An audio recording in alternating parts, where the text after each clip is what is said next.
He stops a random woman and flies in front of her, hoping to impress her. The woman, however, for some inexplicable reason, thinks he's some kind of weirdo. Lady, he's flying through the air! Be impressed, damn it! She runs off, but our protagonist decides to follow her. I hope she's not calling the cops. Great, I don't know her name, so I can't buzz her. Even if I bust the doors down, it'll take hours to find her. Our hero, everybody, wanted to bust down the doors of someone's apartment to keep them from calling the cops. He makes giant green fishing poles and mouse traps when he could.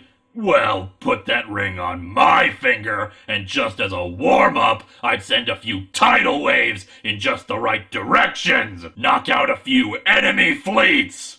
Does he think he's neutral?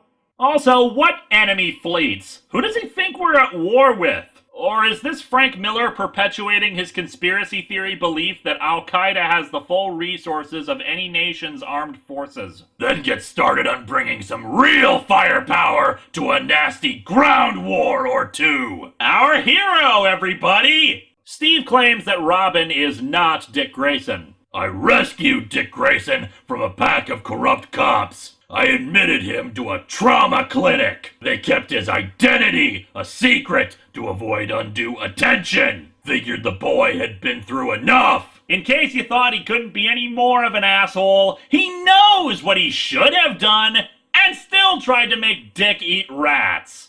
Our hero! In the ensuing fight, Robin kicks Hal's ass, but all of a sudden he delivers a chop to Hal's neck so hard it must have damaged his throat severely. Angered by this, Steve tosses Robin into a wall, and he punches him right in the face. Child abuse! Our hero, everyone. Anywho, back in the war room, yeah, the thing has disappeared. It's not possible. Something that size can't just disappear without a trace. Check it again. That's the 10th negative, sir. I said check it again. Check it again. Still dead. Check it again. Still dead. Check it again. He also wonders where the hell Anakin is. And where is he? Apparently trying to kiss that redhead from last issue. And she doesn't exactly look happy that he's trying to do so. Our hero, everybody, a potential sexual predator. It's Johnny Turbo, and he's trying to ruin our master plan. Yes, such a complex and intricate plan. Step 1, sell game system. Step 2, advertise game system to sell more. It's nefarious!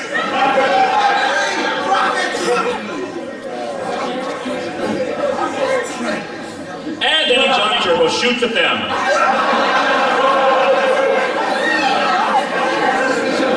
Our hero, everybody, he tries to murder his competition. What you gonna do when I unleash the gate of thunder on you?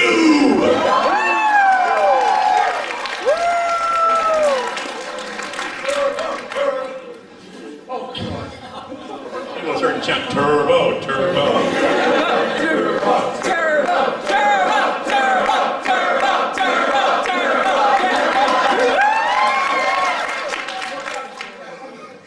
If I have anything to do with it, this town will never again see the glowing red eyes of Faker Incorporated.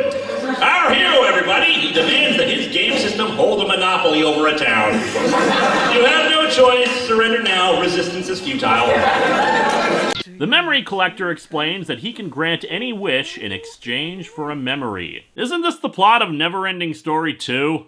Also, what the hell is with the memory collector's design? Are those part of his tuxedo, or does he not only have a neck beard, but in fact some kind of massive neck hair growth in general? Or have his mutton chops decided to secede from the rest of his face and expand outwards? Anyway, Yamato wishes to become Dengeki Stryker.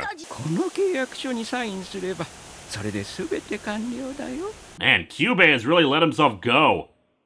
Too good for the little monster, I say. Our hero, everybody! A woman sporting a revolver that has a laser scope on the top, because just another futuristic gun would just be silly after so many that we've seen, comes out and orders them to drop their guns. And despite that scope, she's a really lousy shot and just starts opening fire on them. She's also clearly in plain sight, so they assume it's the Scroungers again and head for cover. However, when they get a better look at her, or rather her ass, since that was what the artist decided to draw on this panel, they realize it's not a Scrounger. Looking at her gave me a funny feeling, like I get with Carol. Let's go after her. I want to talk with her. With our reproductive organs. Sure, why not? Got nothing better to do. Our heroes, everyone! They got nothing better to do. The next paragraph, and it is a long friggin' paragraph, describes an encounter he had with two people from the comic industry and traveling to a French restaurant with them.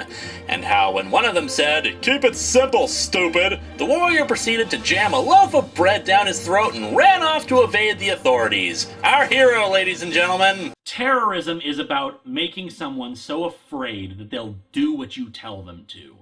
And the grand message of Frank Miller's Holy Terror is, be afraid, be terrified, and let's give in to that fear and embrace every dark, sick, and inhuman part of our souls as a result, and do everything to them that they will do to us.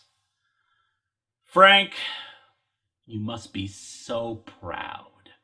So behold the Fixer, as he breaks a man's spine when he refuses to talk, crippling him for life, and then threatening to take out his eyes. Our hero, everyone.